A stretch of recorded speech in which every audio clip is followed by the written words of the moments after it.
Hi, everybody. Welcome to Trauma Talks with Russ Tellup. I'm Russ Tellup, your host. Today, we've got a guest with us. Her name is Michelle Hollingbrooks.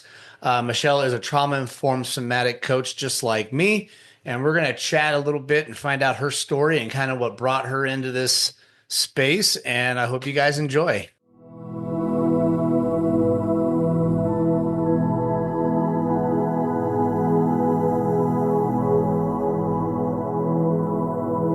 Michelle, how are you doing today? Oh, I'm really excited to be here and to dive into, the body and healing and all this good stuff. I love it. Awesome. So we had a little chat before we got going here, and man, you've got one heck of a story. Do you mind sharing with us kind of what led you to coaching and got you started in this space? Yeah, absolutely. It's a little bit kind of like made for Hollywood movie kind of thing. So I do like to invite people to use my story as a vehicle to see the different ways in which they've experienced a similar, maybe not a physical symptom of like what I've experienced, but as far as that journey of that wounded healer. Like we all have had a past, especially if you come into this podcast, what you have, which is all about helping to heal trauma and stepping into that and reconnecting with the body. Yeah. You know, there's something that has got us into this thread. And that is that wounded healer, which is the medicine is within the wound, right? Which means, unfortunately, for us to wake up to our medicine, we have to have a wound. Yeah. And so that's the unfortunate thing. So I invite people to just kind of presence themselves and witness as I'm going through my story, like feel into your body, like what is happening in and around your body? What is it bringing forward? And if you have a little piece of paper, you can just write it down because I would love for it to help you recognize maybe the breadth of your own experiences and really honor them and the medicine that was held within them. So if that feels good to you all, then definitely, oh, I'm in the South, by the way. Sorry about Ah, that. the y'all. Then you feel free to do that. Okay, so here's the short version of my healer's journey. So when I was 13 years old, I was bit by a mosquito that had equine eastern encephalitis. And so, for those of you who don't know, encephalitis is infection inside the brain and the lining of the brain, and they start to swell. And since it's viral, there's nothing you can do except for try to manage what's happening, but it's Right. your brain. So it's a bit of a problem.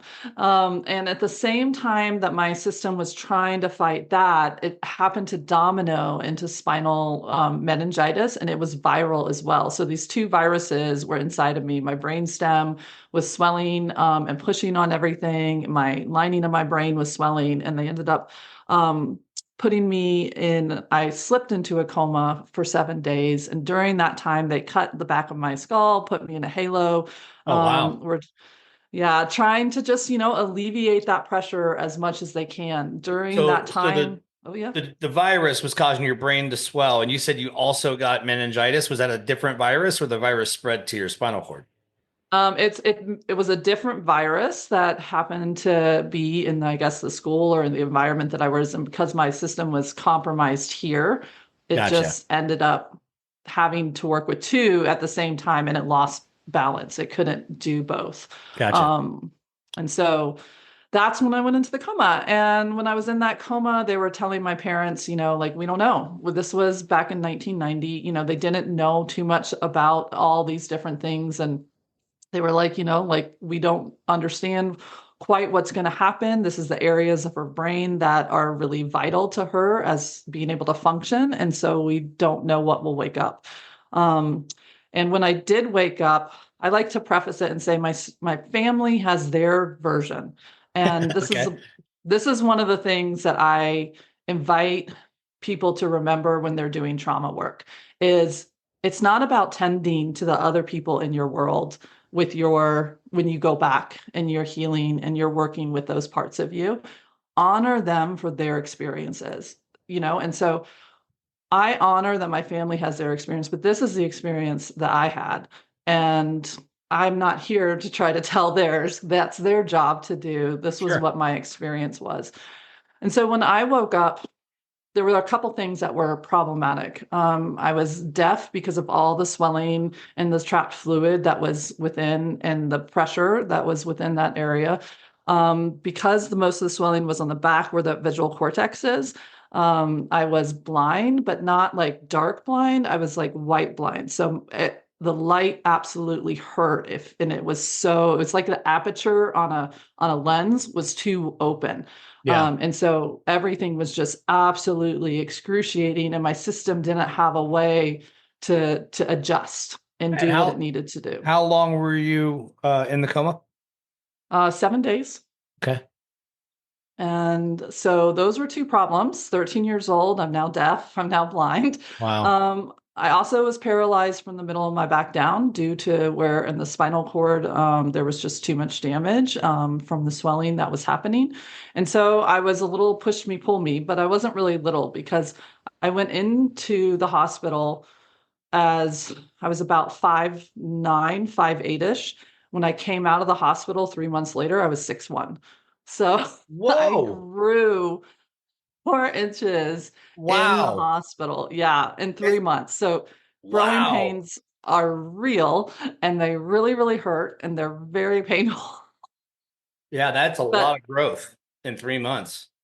yeah, I feel like my body was trying to give itself more room. It was like going into its genetic coding, being like, what can we do? It took like what would have happened over 3 years and said, let's do it in 3 months to try to disperse as much as this.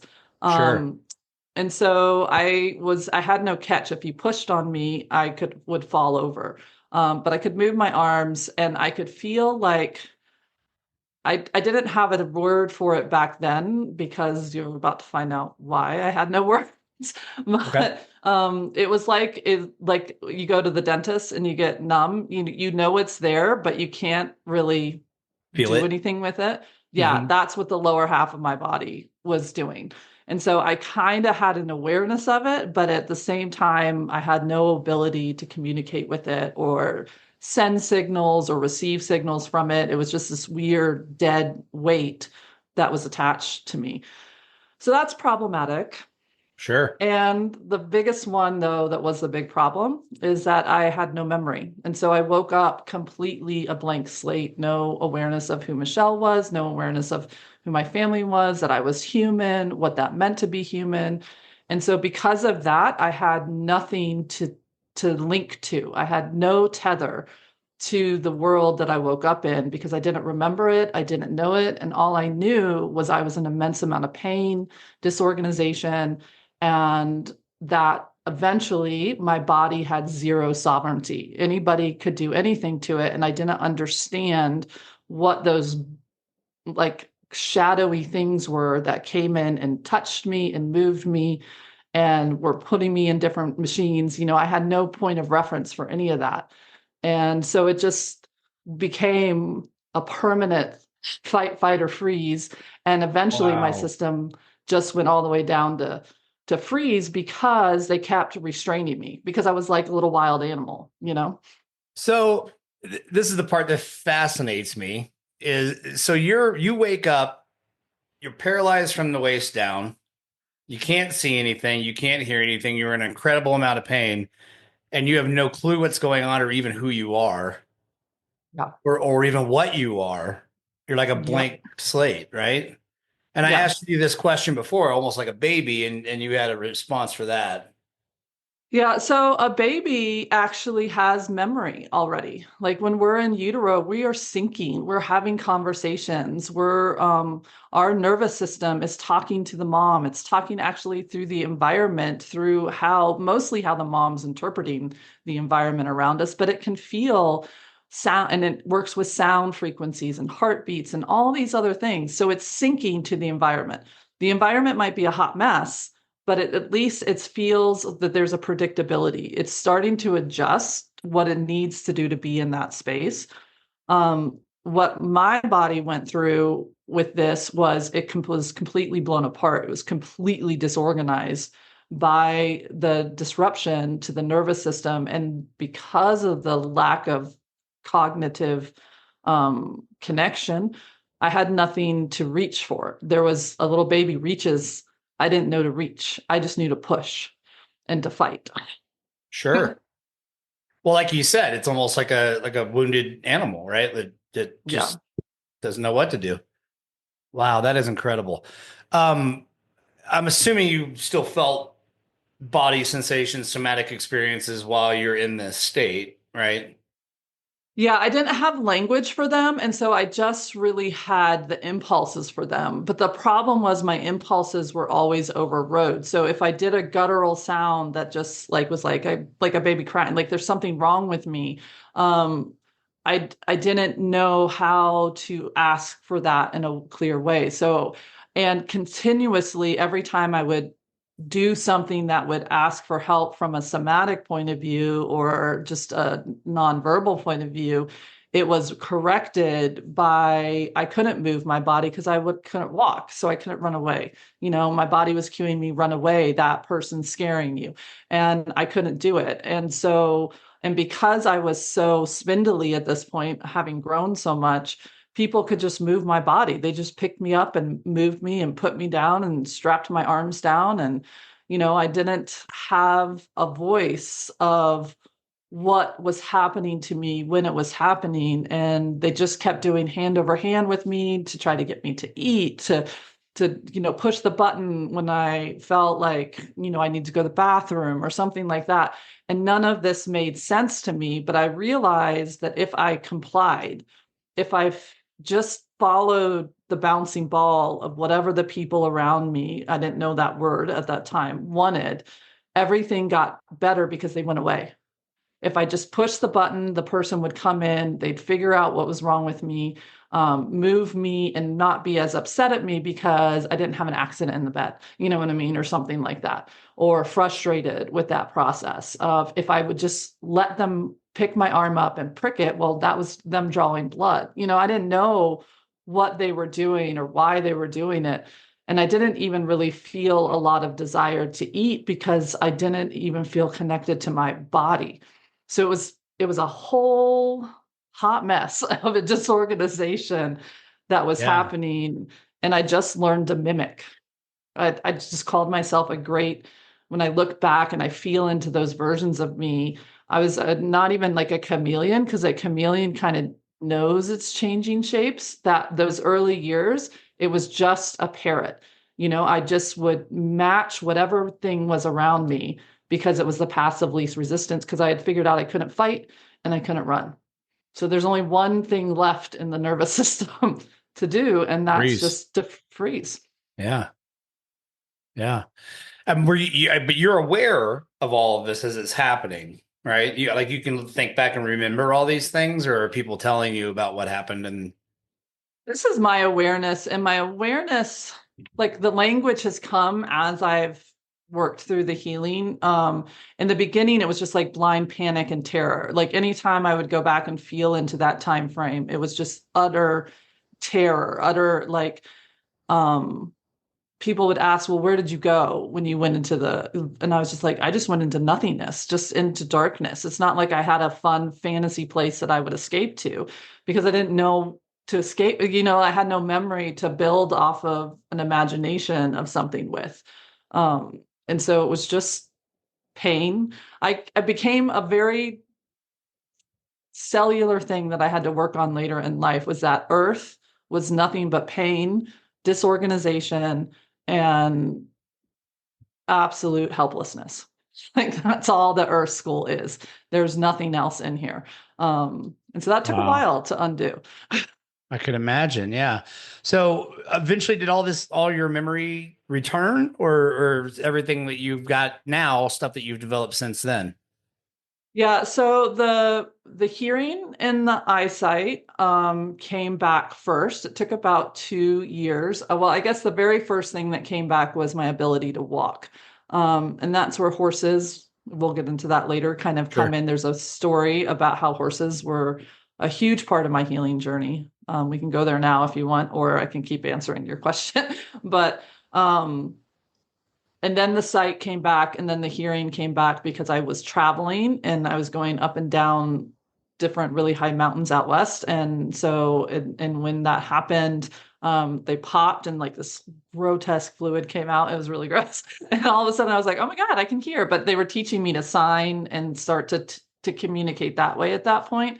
Hmm. So then I had to go back through speech to learn how to talk. And if you listen really closely, you'll hear that I have some garbled words and it's a little bit more guttural because the hearing came back like 80%, pretty good. But still, I was trying to learn through the scar tissue of how I hear things and to work with things. The memory, yeah, eventually I tried everything, you do hypnosis as well and other stuff like you name it. If there was a technique out there to try to get memory back once I was like in my 20s, I was there. I was up for it. I was trying. And it just every single time I would hit just like the people that were guiding me and working with me, they would literally, I'd walk up to a blank sheet of paper. That's it.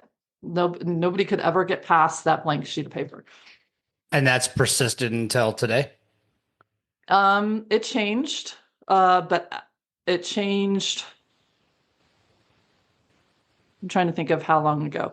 I had a cancer healing journey 6 years ago, where I really had to dive in because the type of cancer I had was neuroendocrine sarcoma, which is on the nervous system, the endocrine mist within, which is the fight, fight, or freeze of the nervous system.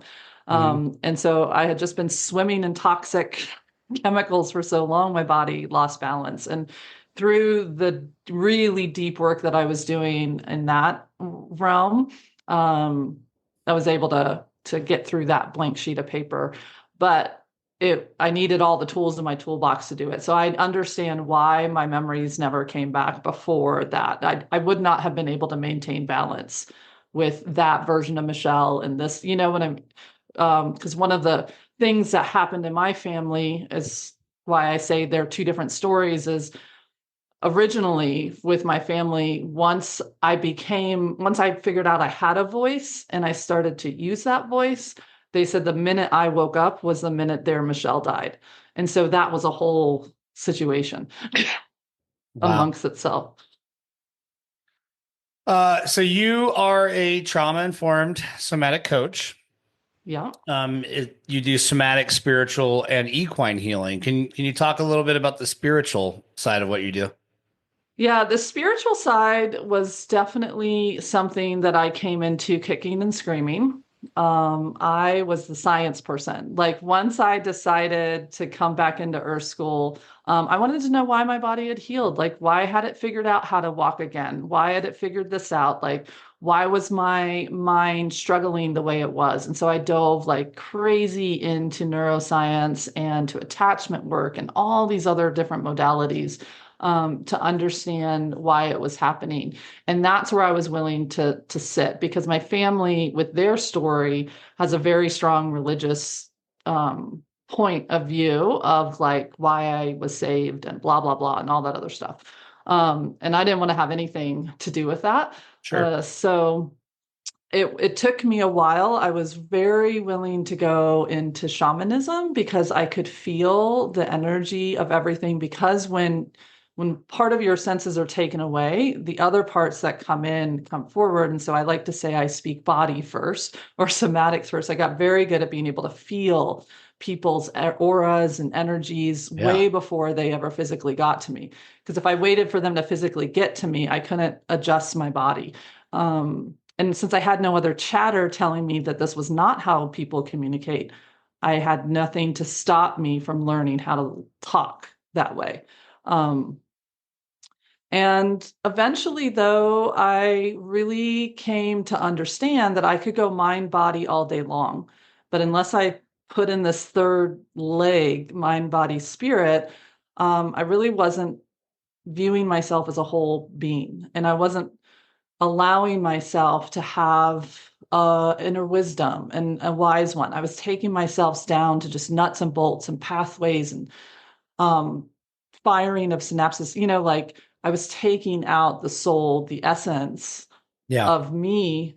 And had to go on a quest to find her and to bring her in and to really start to work with her. And that was when I really started to realize, oh wow, it doesn't matter which doorway we come through, working with the mind, working with the body, working with the soul, it's all the same thing.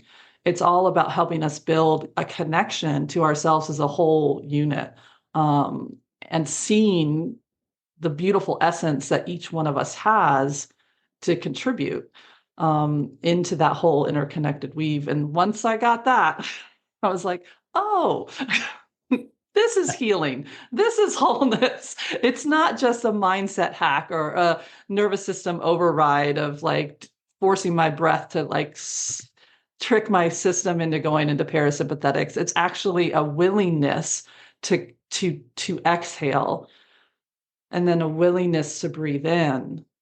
Like that takes essence. That takes spirit. It's not just body and it's not just mind. It's my presence coming to that willingly. And that's the magic, you know? Yeah. So I'm curious during this time, because it sounds like it was a couple of years that you were dealing with all of this, or was it longer than that? The physical body, it took a full 2 years to work with. Yeah, keep going with your question and then I'll. So I'm just curious if being basically isolated with your body, essentially. I mean, you're blind, you're deaf, you're paralyzed, you're bedridden. The only thing you can do is feel your somatic experience, right? So did Yeah. that help you connect with those like trauma responses and different somatic experiences and feeling that? Did it help you identify those things and kind of come to terms with? Is that kind of what helped you? I guess I'm having a hard time asking this question because I'm not sure how to ask it. I think you kind of get it though. I see you nod. Yeah, I think I go and know where you're coming. It's like, was I able then to start to like build awareness and acceptance of what's happening in my system through my own body? The Yes, short answer is like no in the beginning because it was so disorganized. I sure. just wanted out of my body. And so every time I dropped into my body, it was giving me so many signals of things that it needed, and I didn't know how to communicate that with anybody, that I just decided to stop. And I think that's what happens to so many of us. It's why when we start to learn somatics, it's like, one, we hear crickets. We're like, I don't feel nothing. We'll tune into your tummy, see what it's saying. And you're like, it's not saying anything, and you're like, do you feel tight? Do you feel? And they're like, I don't know, it's a stomach. And that's a common response because there's so much information happening in our body that if we don't know how to communicate with it and it doesn't have a place to go to get the help that it's being a messenger for, it's overwhelming.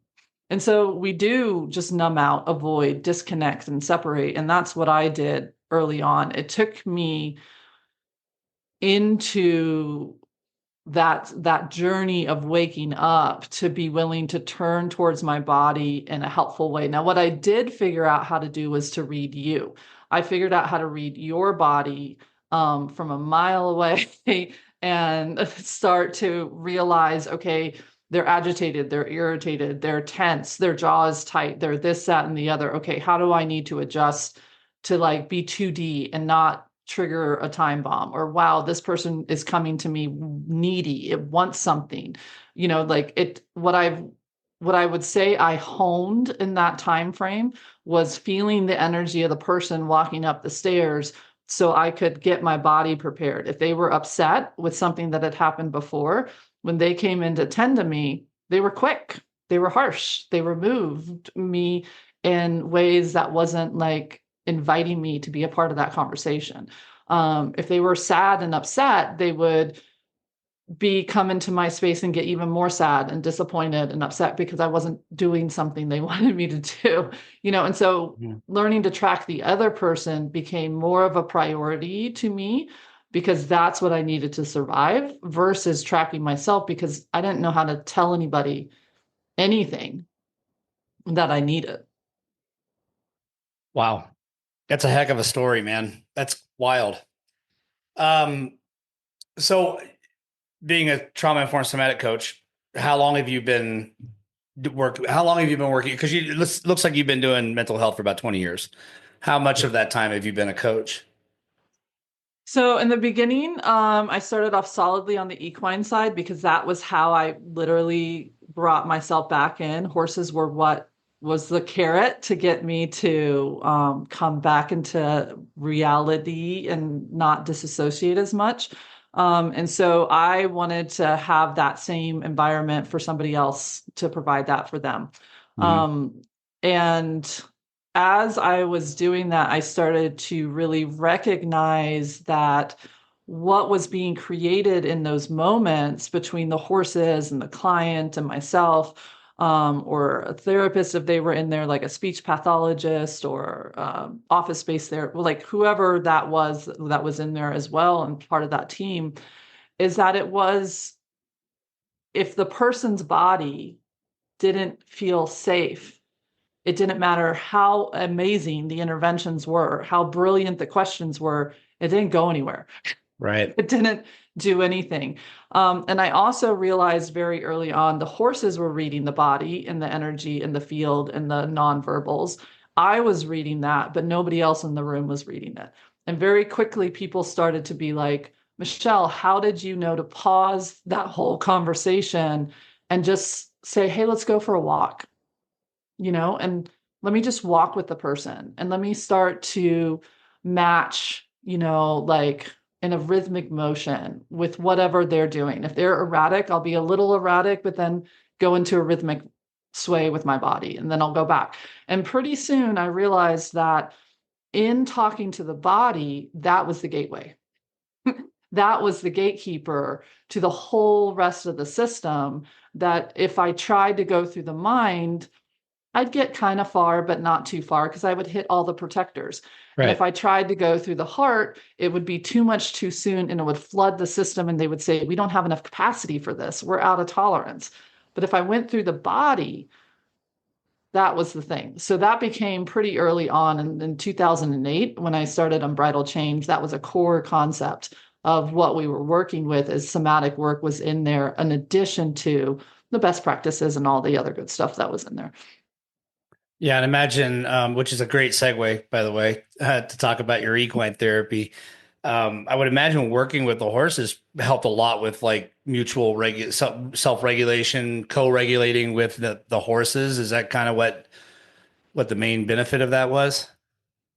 Mostly, yeah, because it's not that the horse is a magical healing being. When I hear that, I kind of get really because the horse is its own sentient being. It's its own being living its best life the best it can in whatever environment it happened to land in, because it doesn't have really truly free will. It gets bought and sold. And so if that horse is given free will within the environment that they're in, they'll move away from you when you're all over the place. If you are willing to seek co-regulation, they'll work with you. And so it becomes a really clear message that we're taught to blow past. Oh, I'm fine. It's all good. And the horse is like, yeah, no, that's not fine. I'll be over here until you figure it out. But they also have the ability to hang with extreme energies when they can feel that it's what's in somatic thing, which is if you can, Pat Ogden says, if you can stay with it long enough, it will bring you in, through, and out the other side, you know? And that's the tricky part, because when you go in, it's a buck and bronco ride. You have no idea where it's going to, it can take a lot of courage and a lot of trust to come into that, to ride that wave of that body messenger and let it bring you out the other side. Let it unwind, resolve, and release. And working with the horses is a way to visually see it, Mhm. and to work with that conversation. I have stories I can share with you if you want, but I'd love to hear one. um, one of the ones, it's in my first book, The Horse Cure, that I love to share because I think it really brings this in. And I do want to say this has a bit of a trigger warning to it, Okay. but I do trauma work. So, my stories are going to have it Right. in it. There was a beautiful girl, and I worked at a residential treatment facility at the time before I started Unbridled Change. And that's a home for kids who have been through a lot of trauma. And she had a history that just, your heart just broke open for her. She was trafficked by her parents, all these other things. I mean, she just had absolute reason to not trust anybody. And she was getting to the point where there was a foster family who really liked her and was really wanting to like adopt her. And she was starting to have visits with them. And she had gotten to this point a couple times. And every time she would throw a stick of dynamite in and walk away with like slow motion movie background, because it was just too scary to believe that a family could be safe to her. Sure. That they were going to switch on a dime. They were going to give her a sales pitch and then change and she would be stuck. Where at least at the residential home, she knew what to expect. She knew it was predictable to her, right? And she also happened to be, remember, I'm 6'1". She's a little bit taller than me, but she's built like a linebacker. So she was substantial when she got revved up. And when she would get revved up, she would like go through walls to get to somebody if she was mad at somebody. She would just turn red and everything would blind rage. And she'd feel horrible afterwards, but there was no way to stop her if she got started. And in that moment, she was really struggling with that. And so the house said, hey, she's starting to rev up. We don't want her to rev up to that point. Everybody stopped her before her threshold would get to that point because you'd have to call cops. It's a whole situation. She had gone home. She had gotten into a little bit of fight with one of the foster parents, and she just thought it was game over. She was like, I've lost it. There's no point in here. I'm going to blow everything up. I'm going to go back to juvie and it'll all be fine. And they were like, can we bring her down to the barn? And I was like, yeah, sure. I've got time. Bring her on down to the barn. And the horse that she had been working with was an off-track thoroughbred. And so he was a high-strung, like wiry little thing. He'd been with us for a while, so he'd done a lot of his own healing journey. But he was still pretty reactive. And he was working with her and they were working on this one particular activity. And it's never about the activity. It's about the conversation that we're having. But she was asking him to kind of stand in an imaginary box and she could walk around him and he would stay put, kind of like a sit stay for a dog, and so without anything tying him, he would choose to stand there. Well, it takes a lot of trust. He's got to trust that she's not going to walk away and leave him. And she's got to trust that he's actually going to be able to stay, and they have to be able to communicate with each other from a distance. So all these hidden therapy skills are in this activity, working with it. And she's had some moderate success in the past with it, but she hadn't gotten to the point where she could make it a full like circle around him. And the arena that we had at that place was a grass arena, so it kind of didn't help, but it could be done. So the horse, can get distracted with the grass easily. So she came down. She's proceeded to just snatch up Barry with his halter and like drag him to the middle of the ring. And first I was like, no, you did not just like grab my horse that way. But then luckily something grabbed me and was like, Michelle, just look, Barry's fine. He's 1,200 pounds. If he wanted to shake her off, even though she's tall and big, like he still outweighs her. So just let it ride. And she put him in the middle and she was like, just stay. And she started to just stomp away. Well, he didn't even stay a hot second. He just turned, walked over to the side and started eating. And that just pissed her off. And so she came running back in. She grabbed him again and like dragged him back to the middle of the ring. And again, I was like, no, you are not treating my horse that way. But I looked at Barry and I realized he was going. And I was like, that doesn't make sense because he knows he has the right to say no. He knows he doesn't have to listen to her at all. And he let himself come back and he stood in her little imaginary box for a hot second. And then he was like, yeah, no, I'm not staying. And off he walked again. Well, that was just too much for her. And she just exploded. I mean, cussing, screaming, yelling, you name it, she was doing it. And the therapist was like, Michelle, we got to stop. And I'm like, no, we don't actually. Because look at Barry. He's just over there eating, munching like nothing's wrong. There's a tornado happened next to him, but he's not responding. That doesn't make sense. It doesn't match because he's a flight animal. So why is he staying? And so I was like, let's just wait it out and see what happens. Well, she walked over, picked up an orange traffic cone, the big ones, and she picked it up over her head. I was like, oh, is she gonna throw it? I thought she was gonna throw it at us for a hot second, but instead she threw it at the horse, and the horse just moved to the side as the cone whizzed past him. And I was just like, whoa, this is crazy. And yet Barry's doing something. So she proceeded to walk around that arena, cussing up a storm, grabbing everything she could from like mounting blocks to cones to poles. If you name it, if it was in that arena and she could pick it up and check it, she was doing it. And Barry just kept dodging things. And when I realized about 5 minutes into this explosion that was happening, is he was closing the gap. He was getting closer and closer and closer to her. And I was like, I wonder what's going to happen when he gets there. Like what is that going to be? And there came a moment where she had thrown everything around her. She couldn't find anything else. And she was kind of paused and looking around.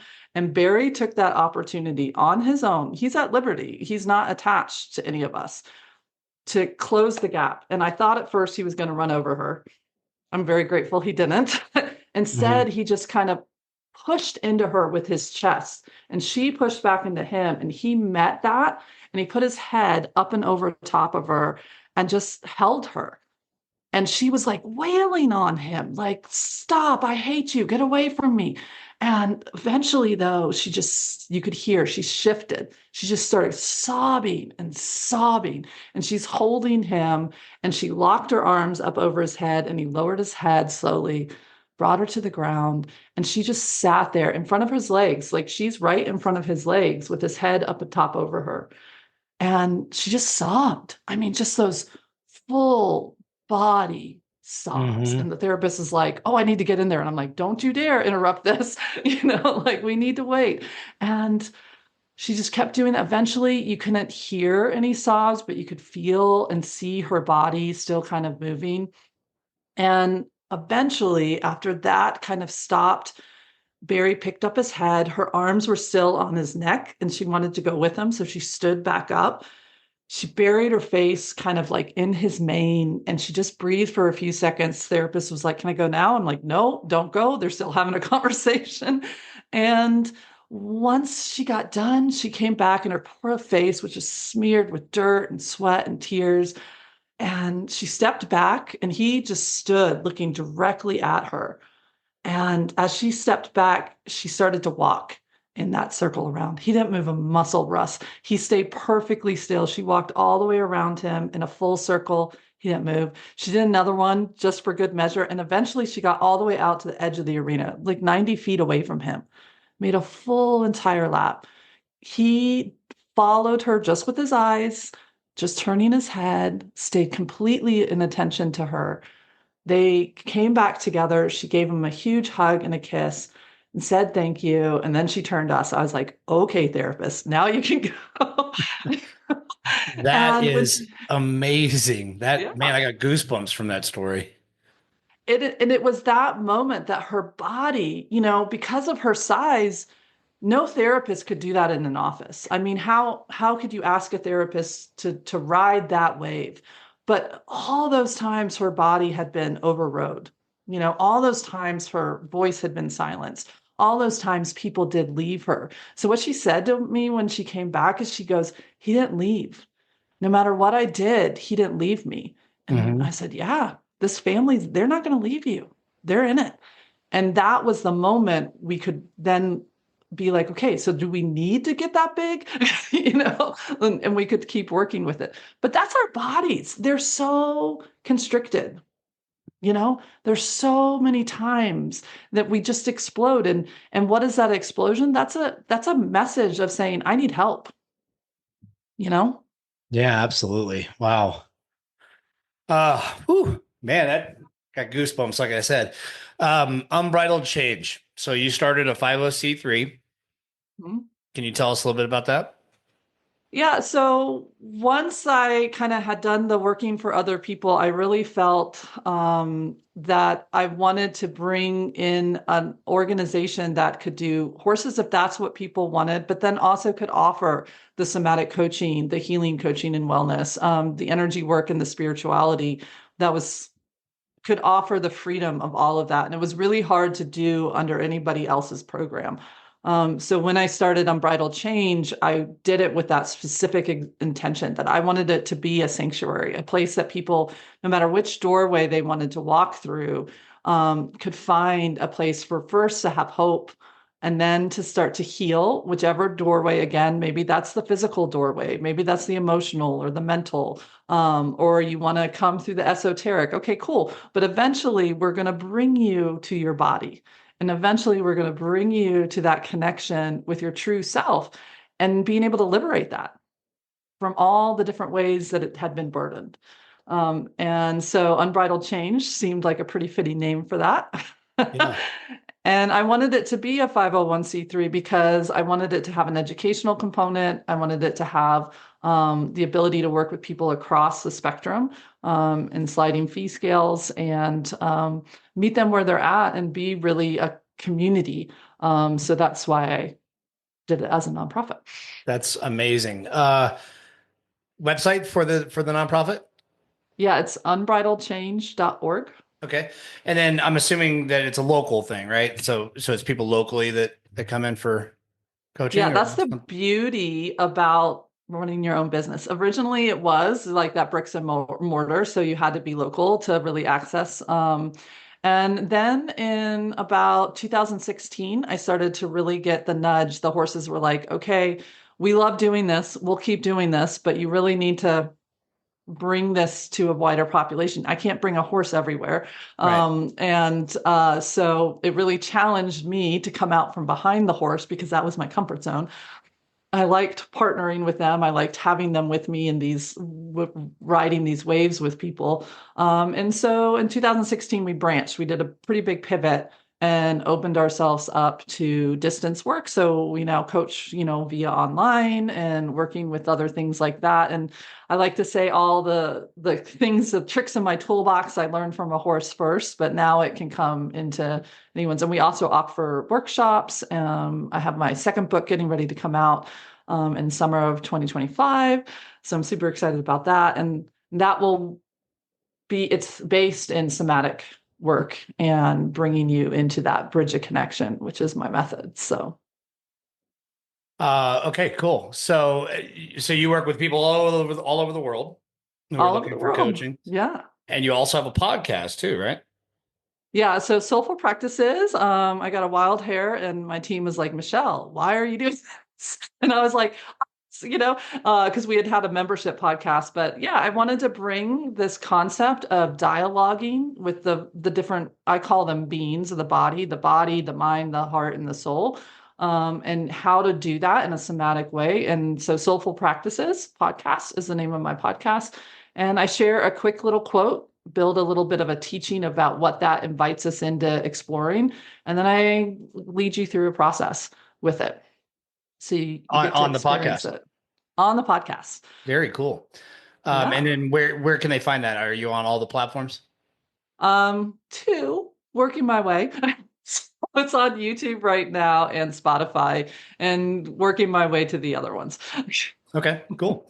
Let's see here. And I didn't catch this in our pre-talk, but you've got a book and you're working on a second one. Can you tell me about the first book? Yeah, so the first book is The Horse Cure. It was kind of a swan song. In 2017 and 18, I was working through a cancer healing journey. And I really didn't know what direction it was going to go because the type of cancer that I had was on my nervous system. And, you can't cut it out and you can't irradiate. It doesn't respond to traditional. So I kind of had to put my money where my mouth was and go to my healing toolbox and pull all those out. But during that time, I really felt like I wanted to capture some of the stories like I just told you and the power that can happen when we give horses choice and a voice and how I partner with them. Because it's not how everybody in the equine industry who does the equine therapies works with horses. So the horse cure is kind of a pun on it, and so it's some of those stories, and it doesn't have as much of the how-to. It's just really invites you into recognizing and finding that hope within yourself that there is a way to heal complex trauma in our system, right? And so that's what that book is. It's a caveat of a couple different things, of stories of different clients that come together through that part of my world.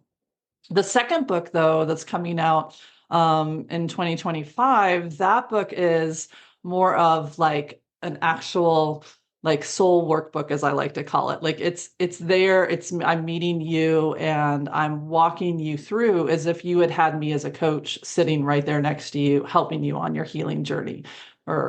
And it's a beautiful book. I'm super excited about it. It's been 2 years in the making, but here we are. We're getting close to being born.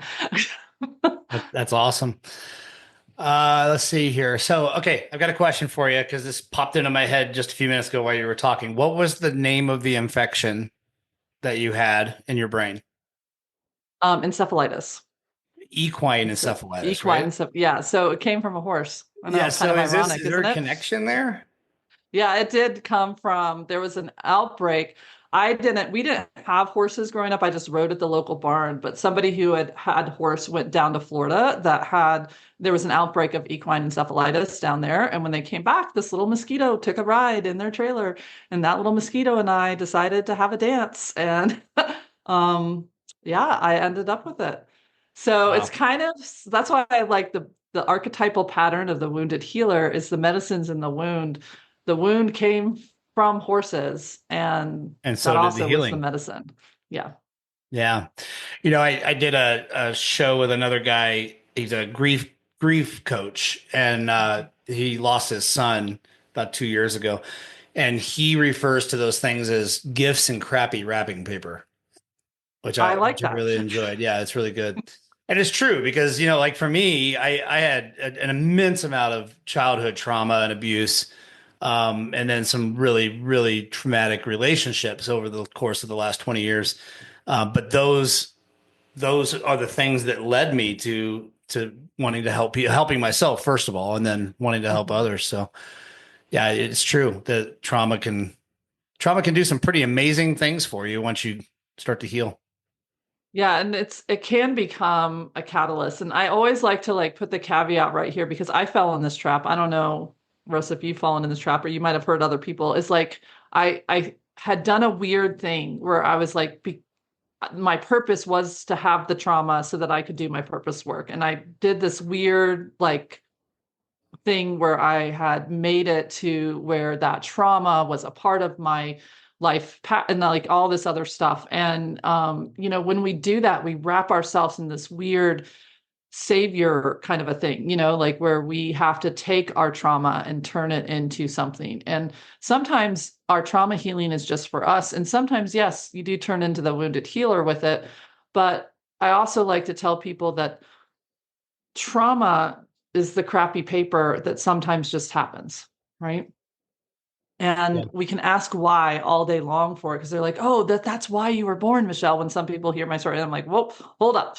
I wasn't born to be traumatized so that I could then do what I do. It just happens to be this is my life path, and this is what I'm inviting myself to do. Yeah, the For some trauma is reason, not your purpose, but the trauma can give you yeah, purpose. yes. And there is a big difference in those two statements, right? Right. Absolutely.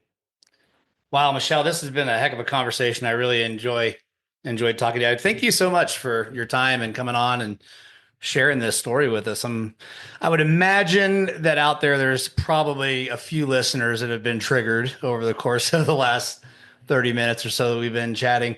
One of the things I like to do on this show is invite the healers that I'm talking to walk us through maybe a somatic exercise or something to help these people who have been triggered during the conversation to kind of reground themselves, reset, get back to the present. We've covered some pretty deep stuff. So would you mind sharing an exercise with us to help reground? Sure.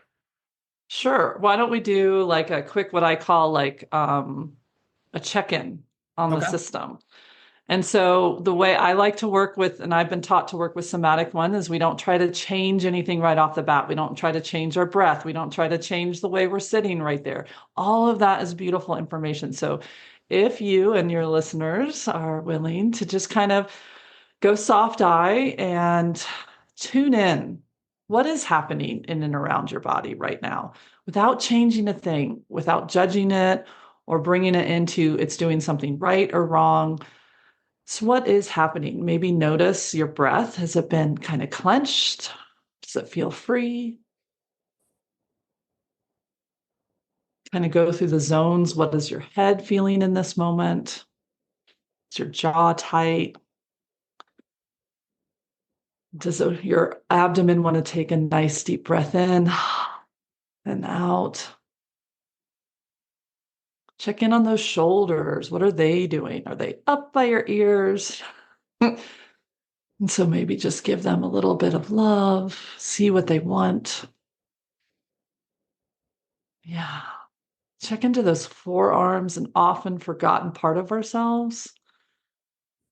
We realize that we clench and we hold our forearms, we hold our wrists, our fingers, everything in odd, weird ways. So just check into what are they up to? Do they want to kind of relax and stretch, release? And then moving down into the lower part of the abdomen, the hips. Just notice what they're doing. Do they want to kind of stretch and wiggle? Can you feel your seat bones touching the surface that's holding you? Down into your thighs, your knees, to your lower legs, the calves. Now, here's an odd little one. Try not to change it, but as you bring your attention to your feet, just notice what they're doing. Are your toes clenched and pulled up? Does it feel like your foot's letting itself meet the surface that's holding it? Or does it feel like you're having, like the foot itself is trying to pull itself away from the ground? Hmm. And this one is the key to grounding because our feet are our first messengers. When we feel scared, when we feel nervous, we pull our energy up and our feet get constricted. They get nimble. They get ready to move and shift and do. They don't want to soften and flatten. So I always invite people to kind of let them wiggle for a second. Wiggle those toes. Maybe pull the feet up so you're going from your toes back down to your heel. Maybe bounce your heels a couple times on the ground. There's some science in that, but I won't bore you right now. Mhm. And then let them relax and see how that changes. What does that change in the rest of your body? What are you feeling maybe different in your body, Russ? You know, as you were talking, I realized that my feet were kind of crossed across each other and very pulled in. Mm-hmm. And then as I relaxed them and took your suggestion to kind of lift my heels off the ground and then replant them, as soon as I felt my heel touch the ground, I could feel my body release Mm-hmm. tension. So, It's huge. And people say, well, Michelle, why don't you start with the feet? And I said, because we got to get the information from the mhm, rest of the body. And then the feet say, oh, you've heard me. You've heard your shoulder. You've heard your hip. You might not understand them, but at least you've shown a flashlight on them, right? right. So by the time we get to the feet, they're kind of willing to give us some information. And that crossing, that tucking, that pulling themselves up, yeah, that's all completely really typical actually. And so the first step of grounding, coming back in your body, is letting them, do I want to let my feet connect to where I'm at right now? And that's a hard question. That's a whole nother podcast. So we'll stop there. Yeah, and I think the part like you nailed it earlier in the conversation where you said trying to avoid the way we're feeling I mean, there's definitely hacks out there, like you said, the different breathing patterns to try to get rid of anxiety that we're having in our bodies, but the act of feeling it, sitting with it, and understanding it is so much more healing, and that's really ultimately how we feel safety and can identify safety, right? Yeah. And to me, the word healing isn't restoring wholeness. It's remembering we're already whole. Like we don't have to be perfect to feel a sense of safety in our body, no matter what it's doing. Like if it's doing something odd, with a illness or a trauma story that is still unwinding, if we can feel that wholeness, if we can soften our feet, we can come home just a hair more into our system. Mhm. That's wholeness. That's healing. Michelle, I am 100% sure that someone that is listening is touched by your story and would probably love to work with you. If they wanted to do that, what's the best way to reach you? Yeah, the best way is to, meander around the website. It's got tons of freebies in it so that you can start working with me. Soulful Practices is a great way. And then you can reach out and sign up for my mailing list or get on my social channels. Then you'll know about different programs and offerings that are coming up of ways to get into classrooms with me and get into healing spaces with me. Those are the best ways to start that process. That's awesome. Now you have a beautiful energy, Michelle. I really appreciate you coming on and chatting with me and sharing your story. It's such a powerful story. Oh, well, thank you, Russ, for taking your wounded healer journey and your crappy wrapping paper and being willing to open that up and put this beautiful podcast and the offerings that you have, because that really is what this is all about, right? Absolutely. Okay, guys, if you are interested in getting in touch with Michelle, she can be reached on unbridledchange.org or one of her social media outlet channels, addresses, however you verbalize that. I don't know. And I'll get all that stuff from Michelle, and I'll include it in the show notes so that you guys can reach out to her. Michelle Hollingbrooks, thank you so much once again for coming on. I really appreciate it. You've been such a blessing to me, and I'm sure everybody else is listening. So. Well, thank you. Yeah. All right, guys. So this has been Trauma Talks with Russ Tellup. Once again, my name is Russ Tellup. I am also a trauma-informed somatic coach. If you are interested in working with Michelle, once again, you can reach out to her via unbridledchange.org. If you're interested in brain spotting, hypnotherapy, or somatic work with me, you can reach out to me on brainspottingcs.com. That's brainspottingcs.com. And we'll see you guys next week. Thanks again, Michelle. Have a great week. Bye.